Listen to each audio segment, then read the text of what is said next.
আসসালামু আলাইকুম সবাইকে। আজকে খুবই একটা ইম্পর্টেন্ট টপিক নিয়ে কথা বলবো, যেটা হচ্ছে বাংলাদেশের মেজরিটি এইচএসসি স্টুডেন্টদের সমস্যা। সেটা হচ্ছে সিলেবাস আগে শেষ না হওয়া, এবং এই সিলেবাস শেষ না হওয়ার কারণে দেখা যায় অনেকে এডমিশনে ভালো করে না, অনেকে মেধা থাকে, অনেকে অনেক ভালো স্টুডেন্ট, বাট এই একটা কারণেই দেখা যায় যে স্টুডেন্টরা পিছিয়ে যায়। তোমাকে একটা সিম্পল কথা বলি, দেখো তোমাদের পুরা ফিজিক্স কেমিস্ট্রি বায়োলজি মেলায় মোট 56টা চ্যাপ্টার আছে। এই 56টা চ্যাপ্টার তোমার শেষ করার জন্য টোটাল তুমি সময় পাচ্ছ 18 মাসেরও অনেক কম। তোমার মনে মনে হতে পারে ভাইয়া যে ফার্স্ট সেকেন্ড ইয়ার হয়তো 12-12 24 মাস হবে, বাট আসলে 24 মাস পাওয়া যায় না। এটা হচ্ছে টোটাল তুমি ধরো 18 থেকে 16 থেকে 18 মাস পাইতে পারো। আর অনেক কলেজ আছে যেগুলো হচ্ছে আগে সিলেবাস শেষ করে, তাদের ক্ষেত্রে আরো চাপটা বেশি হয়, যদিও লাস্টের সময় বেশি পায়। তবে ওভারঅল দেখা যায় কি স্টুডেন্টরা এই ক্ষেত্রে অনেক ভুল করে কি, তারা হচ্ছে প্রথম দিকে একটা টিচারের কাছে যায়, টিচাররা কি বোঝায় যে ভাইয়া তুমি 1 মাস ধরে শেষ করো, 2 মাস ধরে একটা চ্যাপ্টার শেষ করো, তোমার বেসিকটা অনেক স্ট্রং হবে। বাট এইভাবে বেসিক আসলে কারো স্ট্রং হয় না। আমি দেখছি, আমার নিজের ক্ষেত্রে বলি বা সবার ক্ষেত্রে বলি, তাদের ক্ষেত্রে দেখা যায় কি তারা সিলেবাসটা প্রথম দিকে অনেক স্লো যায়, ভালো মতো শিখলেও পরে যে অনেক তাড়াতাড়ি চ্যাপ্টারগুলো শেষ করতে হয়। তখন আসলে চাইলেও কিন্তু তুমি তোমার যে বলতে পারি যে বেসিকটা আমরা যেটা বলি যে তোমার স্ট্রং হওয়ার কথা ছিল, সেটা স্ট্রং হয় না। উল্টা কি হয়, তোমার সিলেবাসটা তুমি আরো পিছায় যাও। এই জন্য আমি বলবো সিলেবাসটা তোমাকে আগে শেষ করতে হবে। তোমরা যারা এইচএসসি লেভেলে পড়াশোনা করতেছো, তোমাদেরকে যে যাই বুঝাক, তোমাদেরকে আগে সিলেবাস শেষ করতে হবে। ফার্স্ট ইয়ারে যারা মেজরিটি কেসে ডিএমসি বইয়ের চান্স পায়, তারা ফার্স্ট ইয়ারে সব সিলেবাস আগে শেষ করে। তারা হয় পারুক না পারুক, হয়তো কম পারতে পারে, বাট তারা ফার্স্ট ইয়ারে একে নিজেকে পুশ দেয়। ওই পুশটা দেওয়ার কারণে পরবর্তী সময় দেখা যায় কি তারা হচ্ছে বুয়েটের কোয়েশ্চেন ব্যাংক, মেডিকেলের কোয়েশ্চেন ব্যাংক এটা আগে আগে শেষ করতে পারে, কারণ তাদের সিলেবাস শেষ থাকে।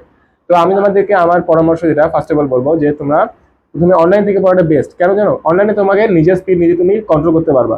তোমার অনেক অনলাইনে ক্লাস আছে ফ্রি, যেগুলো তুমি দেখতে পারো। ইভেন আমি তোমাদেরকে বলি, আমি যেটা করছিলাম সিলেবাস শেষের ক্ষেত্রে, যে আমি প্রথমে যেগুলো মেডিকেল এডমিশন ক্লাস, সেগুলো কি দেখা যায় যে 2 ঘন্টা একটা চ্যাপ্টার শেষ করে দেয়, সেগুলো হচ্ছে বইতে দেখায় দেয়। আমার ক্ষেত্রে এই ক্লাসগুলো সবচেয়ে বেস্ট লাগছে। কেন? কারণ তোমাকে তুমি পড়ার কাজ তুমি নিজে পড়বা, তোমাকে জাস্ট দেখাই দিবে যে এই জিনিসগুলো পড়তে হবে, বই দেখাই দিলাম। আর যেগুলো ছোট ছোট কনসেপ্ট সেগুলো বুঝাই দিবে।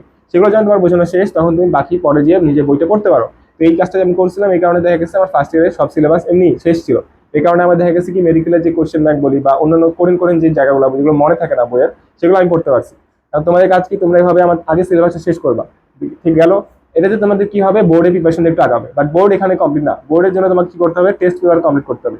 টেস্ট পেপারটা তোমাকে অবশ্যই অবশ্যই টাইপ ধরে পড়তে হবে। এমন না যে আমি ভাই আজকে টেস্ট পেপারে 10টা কোশ্চেন করছি, 10টা কোশ্চেনে হয়তো টাইপ 2টা পাইছো, দুইটা টাইপে তুমি 10টা ম্যাথ করে হবে না, তোমাকে সব টাইপ থেকে অ্যাটলিস্ট একটা করে ম্যাথ করতে হবে, বা একটা টাইপের তোমার সৃজনশীল করতে হবে। তখন তোমার সিলেবাসের একটা কমপ্লিট প্রিপারেশন হবে বোর্ডের ক্ষেত্রে।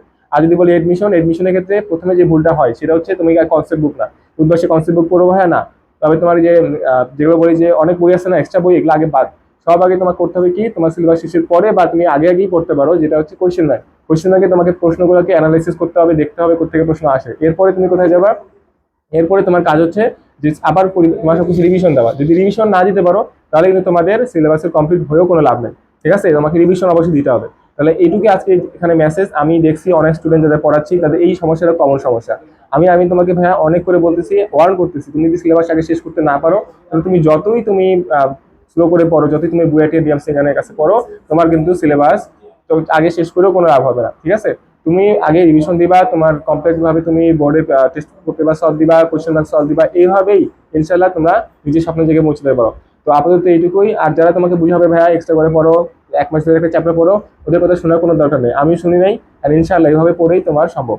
ঠিক আছে? আজকের জন্য এইটুকুই, দেখা হবে অন্য কোনো ভিডিওতে। আসসালামু আলাইকুম।